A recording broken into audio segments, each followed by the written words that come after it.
back to being an underdog. If you do this when you have zillions of customers, way harder than if you just have a handful. Because you can change the back, like you can be more nimble. And so the smaller your team is, the more agile they'll be, the less this decrement in performance will be as a result. If it's just you, I mean, you don't need to communicate it to anyone. You can just change, right? And so, like, again, think about that as the natural extreme. On one side, it's just you, so there's basically no change in or decrease in performance. Now, you have to learn stuff, but you'll learn it quickly, right? But if you have to translate it to a 50-person team, it's like, you better be darn sure that it's good and worth it.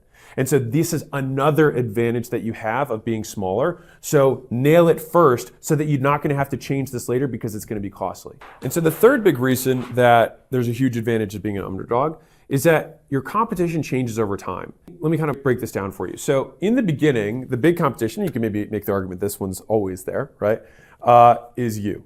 You are the competitor, right? Like you have to get yourself off the couch. Like the person you're competing against this like lazy version of you that you think you need to be better than, right? Now let's say that you're like, you know what, I finally believe that I could do this. Okay, well who's the next big person that you're gonna have to face? It's gonna be your family and your friends.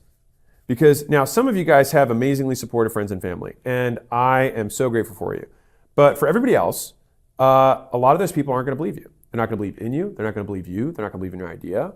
And they'll say sometimes snide remarks, sometimes they'll scoff at the trade-offs that you're willing to make, right? Like you're like, well, I can't go to that event because I need to keep working on this. And then all of a sudden now you're costing them, right? Because the thing is that fundamentally they have this relationship with you and it's based on these expectations. And you're saying, you know what? I'm changing the expectations of our relationship. And most people don't like when things change. And the reality is that I'd say that in the earliest part of my career, this was by far the biggest part that was painful, is the friends that you move on from because you say, hey, this is the terms of our new relationship, if you want to call it that way. And they'd be like, well, I don't agree to those terms. And you're like, well, then I guess you can't really be here anymore. And it's kind of tough because the thing is like, I've seen a lot of entrepreneurs, like they will just say, you know what, I would rather have these friends than my dream. And if that's you, amazing, you won, you made a decision. But I would just advise you to say like, is it really worth it? And I would say that a lot of people that I've had in my life have come and gone. And I've been very grateful for the work that I've been willing to do. That's Alex, one thing. You can do whatever you want.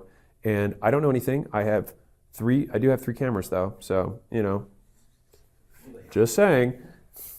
All right. So what's the next competitor? So now the next one is going to be employees. Now it's not necessarily that you're going to be employees. So think of these more as like bosses you have to face that you have to get over. And these never go away. So it's like they add on top of each other. You're still going to have to conquer yourself at every level. You're still going to have new pressures from friends and family at every level. Now you got to sell employees on your dream. You have to recruit really smart people because if you want to do something good, you're going to need help. All right. Like there's an old African proverb that I love, which is